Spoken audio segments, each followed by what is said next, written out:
may not be suitable for all audiences. Hey, buddy. How you doing? I'm good. I'm so much more relaxed.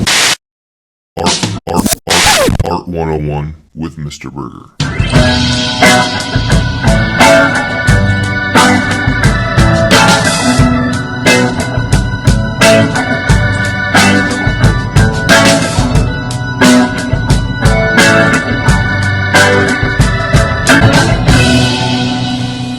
Scholars, welcome back to another episode of Art 101 with me, Mr. Burgher. Today with Hank and Etta. And I am a professional artist and master educator, as you probably know. Some say America's favorite art teacher. But I'm here today to provide you with the best in art historical content. If you like the content, do Hank and Etta a favor. Make sure you hit like, share, and subscribe. I love my kids, I love real estate, I love ceramics, I love my job, I love wrestling. Today we're in the ceramic studio working a little bit with clay. One of my favorite ceramicists of historical note is a gentleman by the name of Charles Simonds. As you know, because you clicked on the video, today we're going to jump into the 101 of Charles Simonds and look at his interesting little figures and his lands that he would make of a very mysterious little civilization. Well, let's stop rambling about it and get into the 101 facts on Charles Simonds. Here we go. When you think of installations, environments, and sites, one artist's work who should pop into your mind is Charles Simonds. His works are miniature environments that are installed into the interior spaces and at times designed for site-specific locations. He became best known for his tiny ruins of these so-called little people that are now extinct, according to his lore. The little people are loosely based on Native American-like societies that he invented for his artworks. Those that are familiar with the Daniel Quinn book Ishmael might call these little people leavers. One of my former students made an interesting parallel between the little people and the Indian in the Cupboard book from the 1980s by Lynn Reed Banks. At any rate, these architectural and landscape works give a look at real authenticity production in the dwellings that he's creating. Tiny bricks are stacked and mortared and given a look of time and decay, although newly created. They even give a hint of interior space within these works. Side note, in 1972, Charles Simonds created Dwellings, a video artwork based on these productions surrounding the little people of his own invention.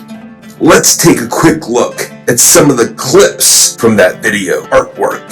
For the past 3 years, I've been going around the streets of New York building dwelling places for an imaginary group of little people who are migrating through the city.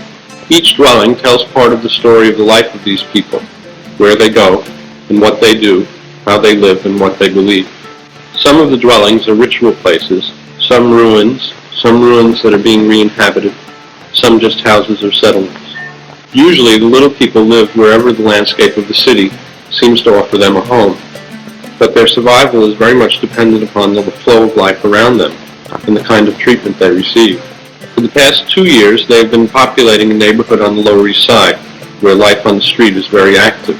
Most people try to protect the little people, and the little people usually build so that the forces of nature pose no great threat to their survival. But greedy people who try to take them home, cars, trucks, and little children playing bombardier, are common causes of death.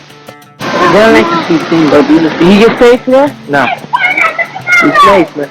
He just does it. It's a hobby, right? Well, I guess it's more serious than a hobby. You forget your lesson. A hobby? You can say that's a life, man. You can make money out of that, right? Not this way. You can make money out of sculpture if you make sculpture that people could buy. You can make. Clay's all about making things to make, and there's like this kind of clay, but it's brown. It has a lot of touches to it. It's kind of bumpy, and so we can make a lot of things out of clay. Fabulous idea!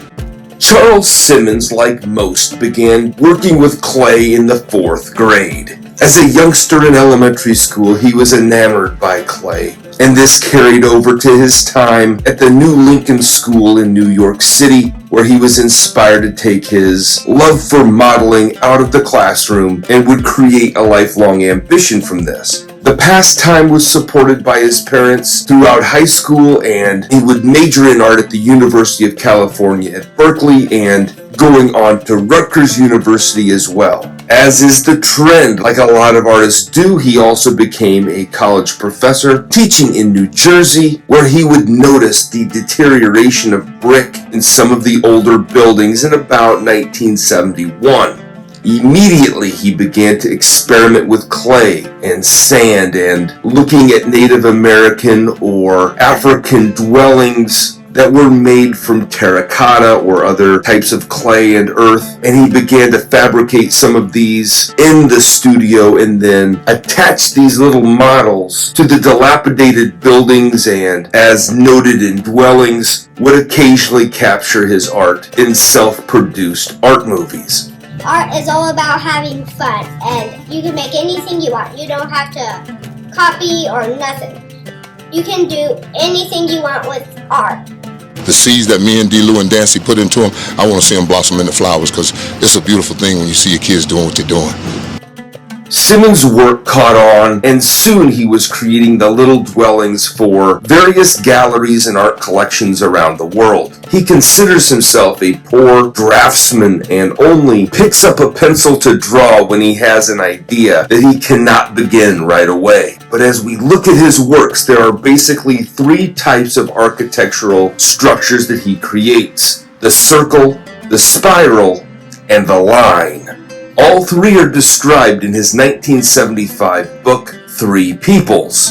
The works are complete with miniature tools, ladders, and other neat little details tucked into the artworks. Nowadays, these works are typically indoors, mostly because this unfired clay and any form of water would cause the work to completely disintegrate. The work, however, does not have to last forever in his opinion.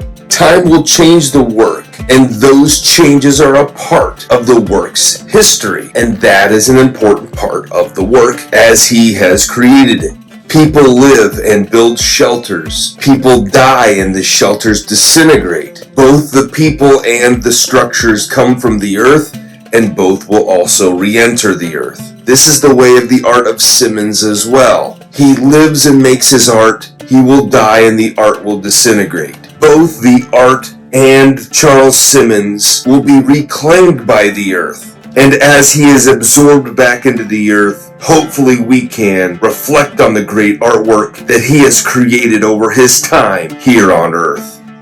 So I think that's the end of the video, and I hope you have a good time and watch all of our videos we already made. Yep, and have a good art life. And have a good